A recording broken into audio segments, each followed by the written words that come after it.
Soon, Americans will celebrate Thanksgiving, a time for reflecting on God's blessings with a grateful heart.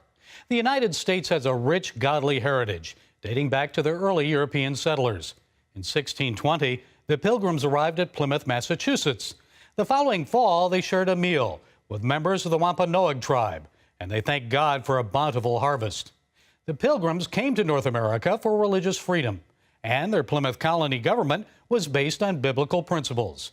Today, American society is more secular, and fewer school children are being taught about the Judeo-Christian roots of their nation. Paul Strand brings us that story. Most kids in most public schools are no longer being taught what a rich, godly heritage this nation has. God and prayer have been thrown out of their schools, and with it the knowledge that early settlers made covenant with God, and this allied the country with Him. Much of this early heritage started with the Pilgrims right here in Plymouth, Massachusetts. Give you an idea where On a trip down the East Coast, this group of pastors and students from Spokane, Washington, came to reclaim that lost education for themselves and their children.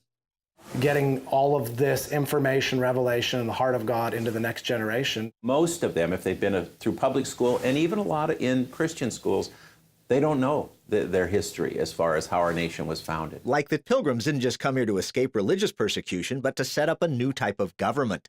In an age of absolute monarchs who ruled like God, the Pilgrims believed the real God made all humans equal. So any leader should be elected by the community and should be servants of the people, not lords over them.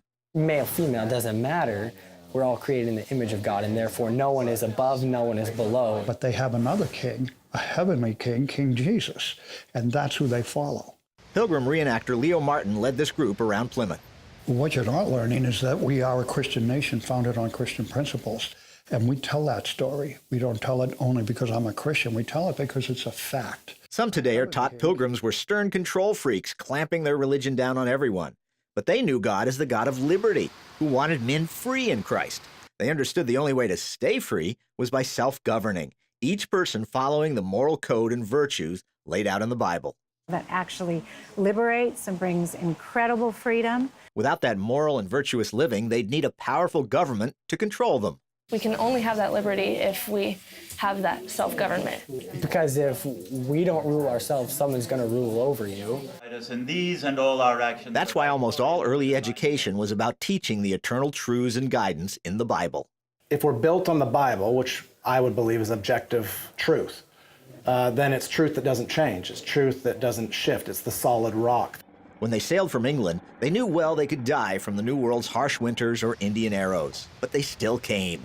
And half their number died the first winter. They literally put everything on the line for what they believed and were willing to lose their life, half of them, for future generations. They believed it so much. Few kids today are taught that food was scarce, so scarce 14 of the 18 Pilgrim mothers died because they kept giving their meager rations to their children. They gave their lives for the sake of another generation so that we could live in the world we live in today. Pastor Trevor's oldest daughter was radically changed on a previous trip where she learned all this and told her parents, "It's up to me, it's up to our generation to carry the baton, to champion truth, to live and to be a voice." I have people say to me all the time, I'm just one person. I listen to you. What can I do?